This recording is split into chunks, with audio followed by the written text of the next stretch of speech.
Korang rasa korang makan banyak, korang kena lawan dengan kuda laut ni. Sebab kalau dia berhenti makan, dia boleh mati kelaparan dalam masa sehari.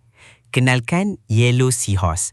Ikan kecil berwarna kuning terang ni mempunyai bentuk badan yang paling menentang hukum logik penciptaan ikan. Pertama, dia tak ada sisik macam ikan biasa. Kulit dia sebenarnya meregang menutupi siri plat perisai tulang yang tersusun macam cincin kat badan dia.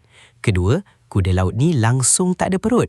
Bila dia sedut plankton atau udang kecil melalui muncung panjang dia, makanan tu akan terus masuk ke usus dan keluar sebagai najis dengan sangat cepat. Sebab tak ada tempat simpanan makanan, dia terpaksa makan secara berterusan tanpa henti sepanjang hari untuk kekal hidup. Tapi fakta yang buat saintis garu kepala, ini adalah satu-satunya keluarga haiwan kat dunia di mana si jantan yang akan mengandung. Masa mengawan, kuda laut betina akan pancutkan beratus biji telur masuk ke dalam satu poket khas kat perut kuda laut jantan. Kuda laut jantan akan bawa telur tu, perut dia akan makin buncit membesar dan selepas beberapa minggu, perut dia akan mengepam dan melahirkan beratus anak kuda laut hidup-hidup ke dalam air. Bapak sejati kan? Jangan lupa like, komen dan share.